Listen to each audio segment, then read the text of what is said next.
Hey guys, it's Woody the Unexceptional Gamer, and this is a video to discuss a recent interview that Robert Bowling did with the community. And what you're going to see here are things he actually said, then a little bit of my commentary about the things he said, hoping that I have some value add. This first thing, someone asked why I should buy Modern Warfare 3 instead of Battlefield 3, and it's not really breaking news, but I thought it was a really cool reply and showed some class on his side, and it sums up as, you should buy both. They're both going to be stellar games. He has a lot of friends over in the Battlefield world and wishes them well. And I thought that was a pretty neat way to conduct yourself in terms of business. And it's actually what I'm going to be doing. I'll definitely be getting both games. And then we'll see which one the channel focuses on most based on which game is best and what you guys want to see. This next person asks about dedicated servers for the PC. Now, I've never actually played Call of Duty on the PC, so in terms of full disclosure, I'm a bit of a noob there. I've played on the Xbox and the PS3. Yeah, but his answer is the same answer that they've been giving pretty consistently, which was they're still trying to figure out whether or not they're going to be dedicated servers for the PC. I interpret this to mean that they're trying to do it, but that they're not, maybe there's technical issues, scalability, budget. I'm not sure, but it's clear that they would like to have dedicated servers for the PC, but they don't. I know and he also explains that he introduced IWNet to give PC gamers some of the benefits that console gamers were used to having. Like, it's easy to join a game. You get into a lobby. The matchmaking system works, fairly well. I understand in dedicated servers, I'm told that's something that they don't do quite as well. But PC users, became really aware of the downsides of not having dedicated servers, like hit detection and host migration and things like that. So the problems that they weren't accustomed to really caught their attention, and Infinity Ward would like to solve that, but they haven't committed to it yet, and that's where that stands. So this person says, Modern Warfare 3 looked very similar to Modern Warfare 2. What are you doing to differentiate yourself from previous games? And he breaks it into two questions and says, from a single player standpoint, it's a direct sequel. There's some bigger maps, but it's that's pretty much a direct sequel, but with bigger maps. And that to me is fine. That's all I really wanted from single player. From multiplayer, he says it's all about polish and balance. Taking feedback from Modern Warfare 2, which, this is just me talking, I interpret to mean things like commando, noob tubes, etc., and building along the core design philosophy of COD 4, simplistic, fast-paced gun, and keeping what we love, losing stuff that we didn't like, etc. That is almost exactly what I was expecting from Modern Warfare 3, right? They're not billing this as a revolutionary product. They're billing it as an evolutionary product. One that takes the last one and just fixes the things we didn't like. If Modern Warfare 3 comes out and it is a nicer looking map pack for Modern Warfare 2 that fixes all the things about Modern Warfare 2 that frustrated me, then this could be a pretty good game, right? If they fix all the bad parts of previous games, my problem with Modern Warfare 2 was never that the maps weren't pretty enough, right? I don't need prettier maps. My problem with Modern Warfare 2 was never these wacky things people talk about, or a lack of dinosaurs. It was mostly about some balance issues, and if they had fixed those balance issues, Modern Warfare 2 might have been the best game ever. And I'd also like them to do something to encourage team-based play, and let's get to that next. But here we are. It looks like single player is a sequel. Multiplayer is you almost call it a map pack with all new weapons, kill streaks, and balance things fixed. So this is what I want to hear. I don't know what you guys are thinking. You leave a comment and let me know if you were hoping for them to really stretch out and do tons of different things, or if you were hoping that they would just sort of fix the problems with Modern Warfare 2 and make it the game that we dreamed Modern Warfare 2 could have been. So this fella asks, are you going to support this game after your release like Black Ops does, with the implication that they haven't supported Modern Warfare 2 or COD 4 very well?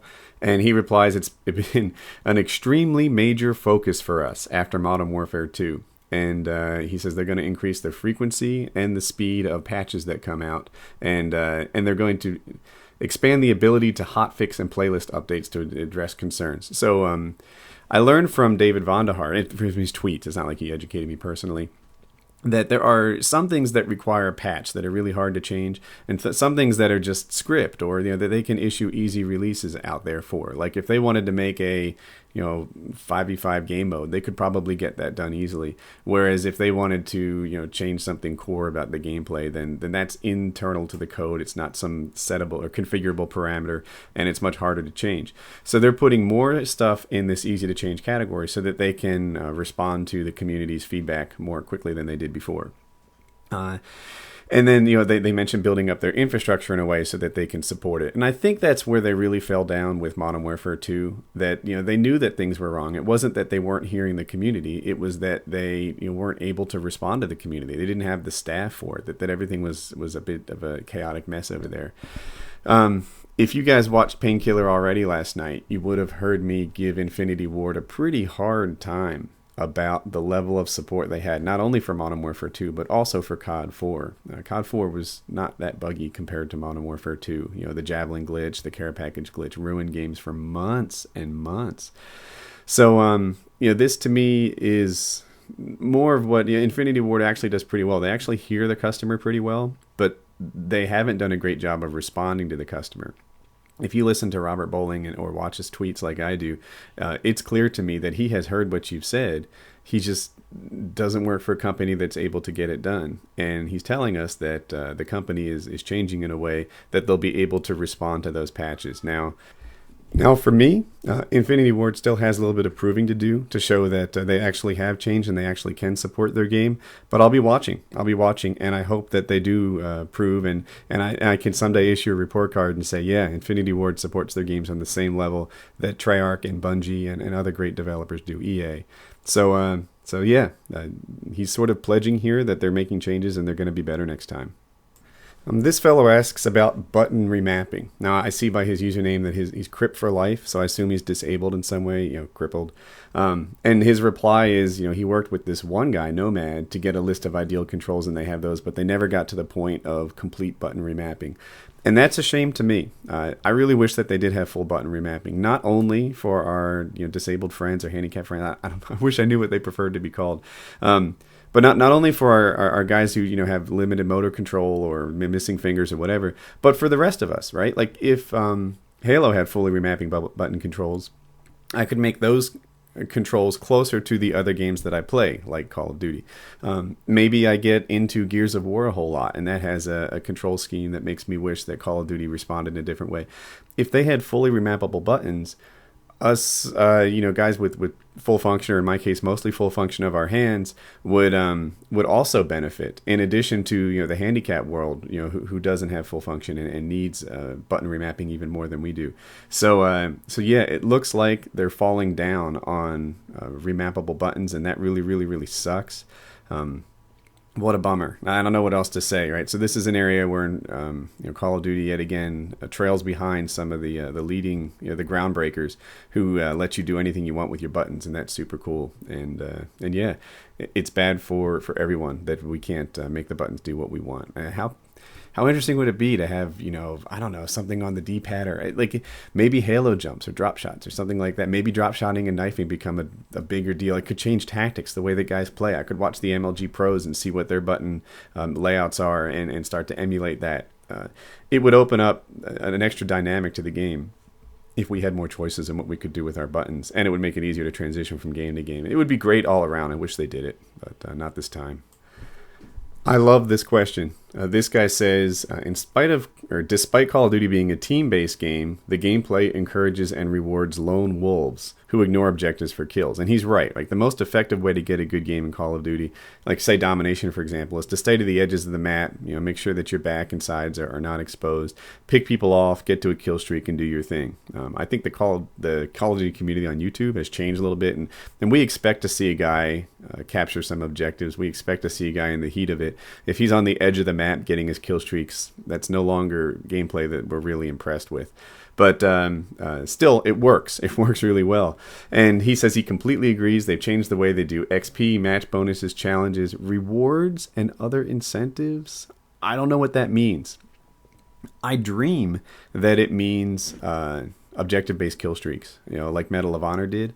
I dream that it means that you cap a flag and that's worth like 2 kills in CTF, for example, and now all of a sudden you have a predator in your hands because you did something for the team. He talks about rewarding the defender of a bomb site, a flag runner, right? So that implies capture the flag is back, by the way, I think. I don't know what else that could mean. The guy covering the flag runner, etc.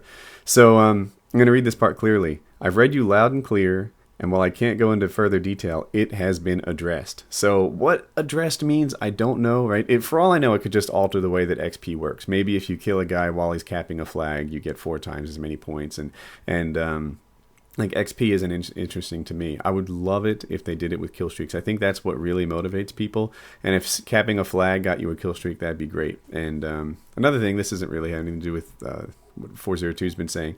I would love it if you got credit for partially capping a flag. So if in domination I run the thing up to 90% and die, yet someone else carries on my legacy and gets that last 10, I think it'd be neat if I got some points for that, because I did all the heavy lifting and he just came by at the end and was the guy that lucky enough not to get picked by the shooter. So, that's another topic. I think that'd be a cool addition to the gameplay, though.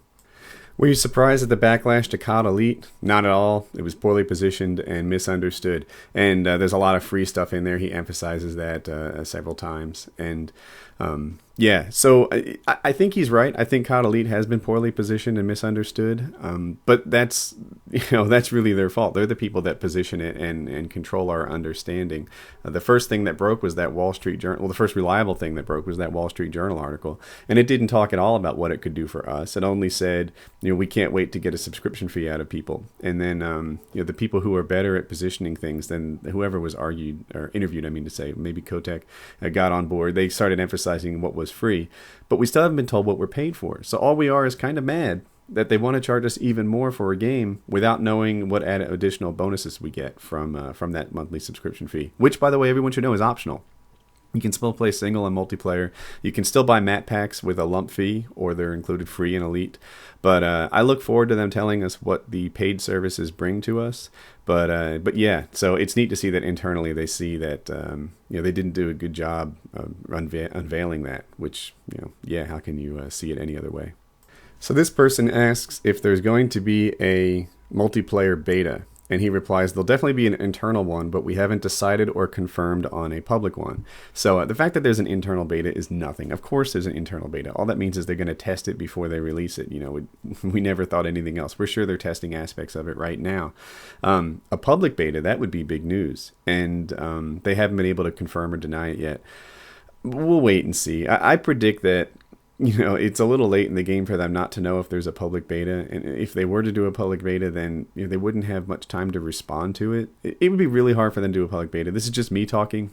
I predict there won't be one. There hasn't been one, as far as I know, in ages. And that's where that is.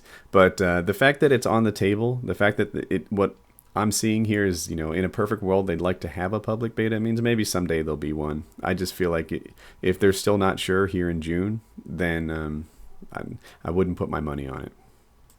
So this person asks, what's the single biggest improvement for Modern Warfare 3 over Modern Warfare 2? And 402 replies, Spec Ops by far. They're adding matchmaking, which didn't exist in Spec Ops before. Progressive ranking. There was no concept of ranking up, getting more things for your character. Kill streaks in multiplayer, or in Spec Ops, that's interesting. Wave-based modes, which is comparable to zombies, but even closer, I think, to Firefight and Halo, where they come each time and get a little more powerful. And this last sentence is the one that really made me include this clip. Returning to gun-on-gun focused multiplayer is a big thing for me.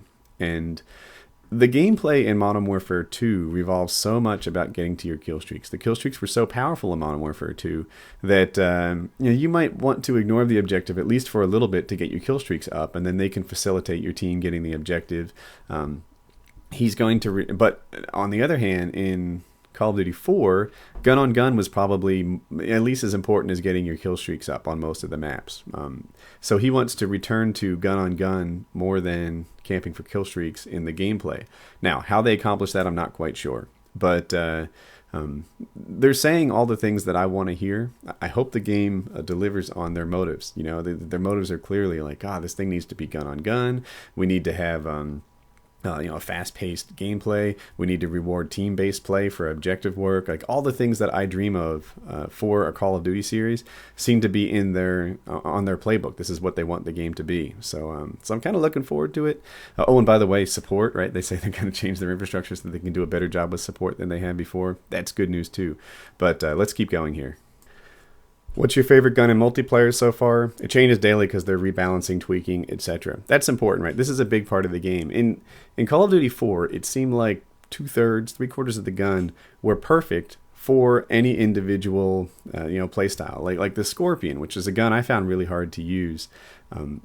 But you weren't unarmed at a distance like you were with a shotgun, but up close with 50 points per bullet worth of damage and a really quick rapid fire.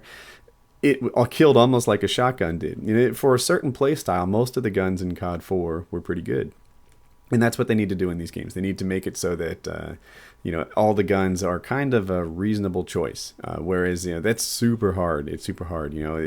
It's not just the guns being balanced, but it's the maps being able to be played in different play styles to make each of the guns a reasonable choice.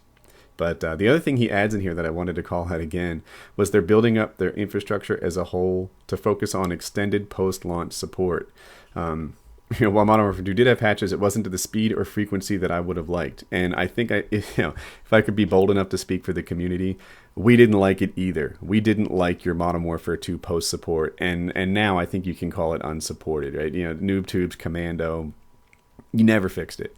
So hopefully this time they're actually going to rebalance it, when the community screams the kind of loud and clear messages they have around Modern Warfare 2. And we will judge them when they release the game, or after they release the game, I should say. But yeah, so they're in the process of tweaking guns. But the big thing here is that they're going to support this game, or they say they're going to support this game. They've never done it before, but I look forward to seeing it in the future. All right, now I saved the best one for last. Let's take a look at this thing. This guy has a ton of questions, and here he says, are you guys committed to 60 frames per second across all platforms? And the answer is yes. Console, PC, everything is going to be 60 frames per second, which is good. If you guys don't know anything about this, some games run at 30, and they kind of look like a rapid pace slideshow, and it impacts the number of animations can impact how quickly a game can move. People complain about clunky controls in some games. Sometimes it has to be that way, because if they were really Twitch based, if they were as fast paced as like a Quake on the PC, then there wouldn't be enough frames to support that, and you'd be visually missing information. Anyway, 60 frames per second. This guy says it runs on the Infinity Ward 4 engine, right? And basically he says, well, yeah, it's a variation on that. We would normally call it Infinity Ward 5, but out of respect to our co-development partners at Sledgehammer, they're both working on this thing. They're calling it the Modern Warfare 3 engine. There have been advances mostly in streaming tech to get bigger levels. Now, normally that would scare me, but this has never been a mistake that Call of Duty has made before. Big levels aren't my cup of tea. So when I say mistake, I guess in my personal opinion, I prefer smaller levels because they add to faster paced games. Like Firing Range is probably my favorite Black Ops map. And Call of Duty has never made the mistake of making ginormous levels that are just boring to run across, in my opinion. So, but what they can do by having streaming tech is put more detail in even the same size levels to make a better looking game, and maybe that's what they'll do with it. I don't know. Will there be Dolphin Dive? Nope, Dive to Prone is gone. So there you go. Next, he asks about the lawsuit. And he gets a non-answer there, saying, he doesn't talk about the lawsuit. So there you have it. But less than half of the people left, and there's a lot of Modern Warfare veterans who continue to be passionate about the franchise. So there's a lot of people from Call of Duty and Modern Warfare 2 that are still working on this game on the Infinity Ward part. The next guy asks, are you going to fix matchmaking on the PS3? He says yes. And then on the next question was even more interesting. Will weapons have a bit more recoil in Modern Warfare 3 compared to Modern Warfare 2? And the answer is yes. And then he calls out one of Hutch's Spec Ops videos. Hutch played Spec Ops at Modern Warfare 3 and made a comment that the weapons have more recoil than they did in Modern Warfare 2. And let's pause and think about that for a moment. I think that's a good thing. My first thought was, that's bad, recoil, whatever, it stinks. But as I think about it more, one of the things that was cool about COD 4 was that if you navigated the map right, and you made sure that there weren't long lines of sight, and people only saw you for a little bit, then you had an opportunity to evade. And in Black Ops, you also have an opportunity to evade. Not every time, but if you're near cover and you start getting shot, or sometimes when I play Black Ops, I get a feeling that I'm losing the gunfight, I can end that gunfight. I can evade. And recoil is what allows me to do that. If every shot was right on me, I die in a heartbeat every time, and that would be that. But the fact that in Black Ops, and maybe it takes 4 bullets to kill, but you're probably shooting 10 bullets to get those 4 on target, that helps me a lot. So I think having more recoil in Modern Warfare 3 compared to Modern Warfare 2 is a good move on their part. We'll see how it plays out, but that's it. He asks if the knife lunge is reduced, and he says yes, and we've removed commando. So at first, when I read that, I didn't read it to myself properly. I thought, did you reduce the knife lunge? And they said, yeah, commando's gone. But that he actually gave 2 answers, that the knife lunge and commando are altered, and that's a good thing. Black Ops made an effort to reduce quickscoping because they felt like that was a frustrating way to die. But to me, panic knifing is one of the most frustrating ways to die. I feel like it should be a gun game, and knifing is overpowered. If I was king, I think we'd give 2 knives from the front, 1 from the back a try. Copying a model that I really liked in Halo. But so they're going to reduce the knife lunge. In my mind, if they got completely rid of the knife lunge and rid of the auto aim on the knife, then that would be pretty neat. Like, I would really like to see that nerfed in a big way. Are they going to balance noob tubes? Explosives as a whole have been rebalanced to make them a support tool. They're not intended to be a primary weapon of attack. So yeah, no more guys getting hundreds of kills based on noob tubes to kill streaks, etc. And that's that. So are they going to QA the heck out of the game? And he says yes. So that's the last message that I wanted to include, and I think it's the best one altogether. All these things. This was a verified interview with 402. All this is totally legit, and in addition to my opinions. So I hope you guys like this. I hope you learned something new about Modern Warfare 2. Another thing that I didn't copy and paste in here, but is also verified to be true. The next trailer will be Spec Ops based. So if you're like me and you're really, really thirsting for multiplayer information, that's where your primary interest lies, then you'll have to wait a little bit, because he said that the next trailer that they'll be putting out is going to show Spec Ops. And I think I read in particular it's going to show the firefight mode of Spec Ops, which is cool, because wait, it's not called firefight. It's called something else, but it's, the wave-based attack thing in Spec Ops. I have an interest in that too, so I'll look forward to seeing it. Maybe we can learn more about the way that the weapons handle and stuff like that from when it comes out. But the next one won't be multiplayer. So that's my video. It was really long. I hope that you liked it. I hope that you found it informative, and have a nice day.